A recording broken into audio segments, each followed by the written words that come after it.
حديث أبو هريرة رضي الله عنه قال نهى رسول الله صلى الله عليه وآله وسلم عن الوصال فقال رجل من المسلمين فإنك يا رسول الله تواصل قال رسول الله صلى الله عليه وسلم وأيكم مثلي إني أبيت يطعمني ربي ويسقيني فلما أبوا أن ينتهوا عن الوصال واصل بهم يوما ثم رأوا الهلال فقال لو تأخر الهلال لزدتكم كالمنكل لهم حين أبوا أن ينتهوا متفق عليه واللفظ لمسلم. این حدیث دیروز گرفتیم که تسحروا فإن في السحور برکه. نعم حدیثی که تگیم تسحروا فإن في السحور برکه. سحور کنید. سحور یعنی پیش از بامداد باید که چی کنید؟ سحور خورید. سحور کردن یعنی سنت چی گفتیم؟ یعنی افطار بر وقت میکنی، سحور حال میگیریم، آخری وقت ببرده میکنی. آخری وقت چی قدر که فجر و نزدیک باشد همین قدر چی میشد یعنی بهتر میشد. و گفتیم سحورنده چی گفتیم؟ برکه دنیاوی و برکه اخروی های. برکه دنیاوی یعنی برای که برکه معناش چی میشد؟ برکه دنیاوی یعنی قوت میگیری. ابن حجر گفته بودیم که قولشه که قوت جسمی میگیری و از یعنی فتنه جوع یعنی آدم که مثلا گرسنه شود هر خیل مثلا چیوای همین وسواس شدگی نشدگی جنگ میکنه آدمی چیز، لیکن اشکمش که سیر سحور کرده باشد خودش میدارد یعنی ها. اذن همین خیل سحور باید که چی سنت چی باید که شود سحور شود. گفتیم تسحروا فعل چی گفتیم؟ امر والامر يقتضي الوجوب، لیکن چی گفتیم سحور حکم میشه مستحب. برای چی مستحب؟ برای که حدیث وصال گفته بودیم که دیروز وصال انا کن مسئله چی مسئله وصال اومد. انا کنون یعنی چی وای مسئله درباره وصال گفتن اومد. معنای وصال چی؟ وصال عکس فصل، عکس فصال. وصال عکس فصال. الفصال نعم حمله و فصاله. فصال جدا شدن، وصال چسبیدن. چسبیدن معناش چی میگیم؟ وصال میگه. رسول صلی الله علیه و سلم از وصال نهی کرد. از وصال گفته چی میگه؟ یعنی وصال گفته دو روزه چسبوندن یعنی چی میشد؟ یعنی به افطار و به سحور 2 روزه میچسبونی. فهمیده؟ یعنی امروز روز یکشنبه روز یکشنبه افطار نمیکنی، یعنی حاضر مغرب باید که چیکار کنیم؟ افطار کنیم. افطار نمیکند میرسوند تا سحور نمیکند فردا به برده میرسوند. یعنی فهمیده؟ یعنی 2 شب روزه و یک سحور 2 روزه میگیرد. یعنی فهمیده؟ انا از این چیز رسول الله صلی الله علیه و سلم ما چی نهی کرد. برای همین اصل چی گفتم؟ یعنی هر روز باید که سحور کنی و هر روز چی کنی؟ یعنی افطار کنی. هر روز سحور میکنی و هر روز چی میکنی؟ یعنی افطار میکنی.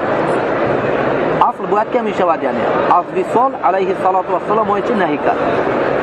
فهمیدید یا نفهمیدید چی؟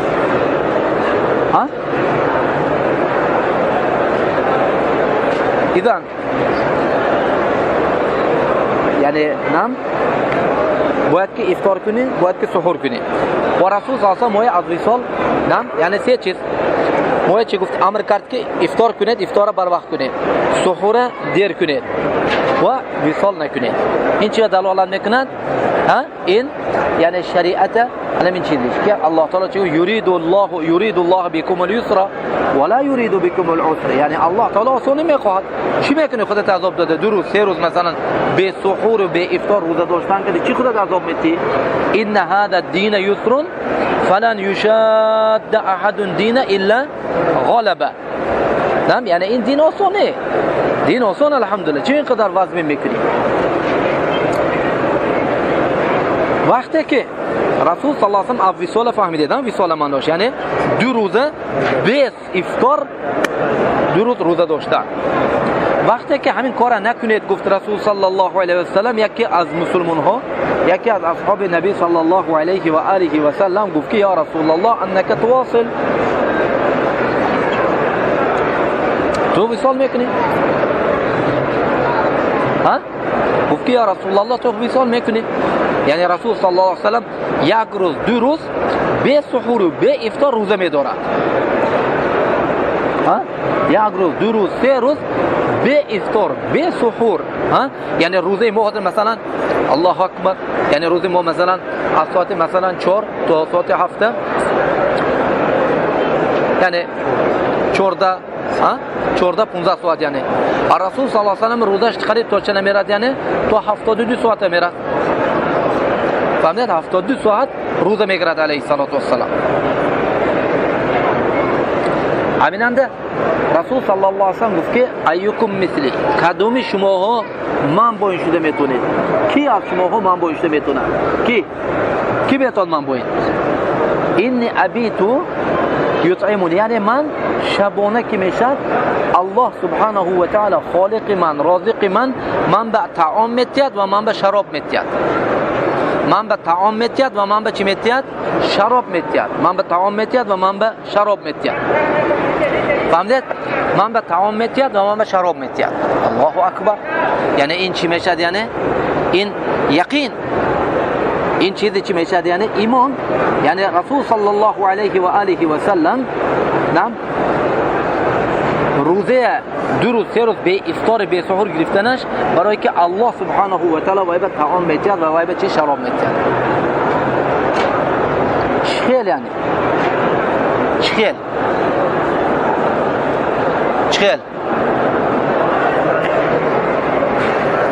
ایمان اهل علم دو قول ذکر کردن یکمش گفتن طعام و شراب حقیقی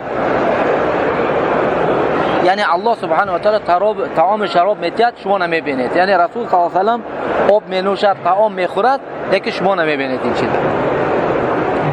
لیکن این قول ضعیف این خیر باشد این صام نمیشد نه اگر این خیر میبینید صام نمیشه صام ما گرفتیم که التعبد لله بالامساك عن الطعام والشراب والشهوات من الفجر الى طلوع الشمس این روزه نمیشه هم به قول دویم قول راجحش یعنی الله سبحانه و تعالی من به طعام شراب میتید به معنای چی به معنای طعام شراب روحی روح ایمان یقین فهمدید ایمان یقین ملذات العباده فهمدید یعنی همین چیزی که الله سبحانه و تعالی رسول صلی الله علیه و سلم به یقین و ایمان داده ای که این از طعام شراب تو بهتر الله تعالی من چی دلمه یعنی بچی به همین خیرات و معرفتش به علم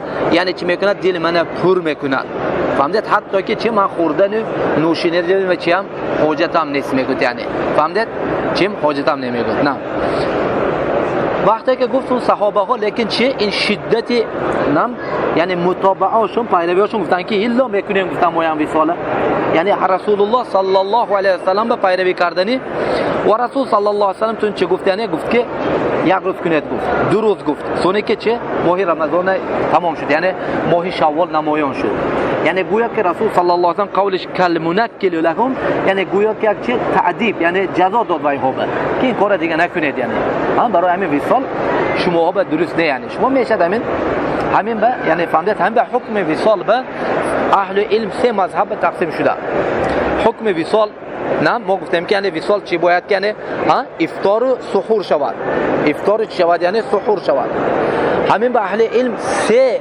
مذهب شدن یعنی تقسیم شدن یکی از اهل علم گفتن که این چی گفتن یعنی نه گفتن که مطلقاً جایز گفتن 3 روز 4 روز 10 روز یعنی دوی اهل علم گفتن که این چیز یعنی چی مکروه گفتن سومشون گفتن که جایز یعنی تا سحوره فهمیدید قول راجح یعنی جایز تا سحوره یعنی از سحور نگذارن یعنی معناش یعنی انامین روز اگر سحور کنی ان شاء الله پیش از بامداد سحور کنی میتونه یعنی روز دوشنبه کامل روزه گرفته افطار نکرده مغرب عشای شب رفته تا سحور اومده این لیکن باید که سحور کنه سحور نگذارن فهمیدید یعنی این چیز یعنی حالت ضرورت انده همین چه حالت انده اما باید که اصل بهترش چه هر وقت چند سحور کنی هر وقتش به چه افطار کنی فهمیدید یا نفهمیدید این چیزا نه سونه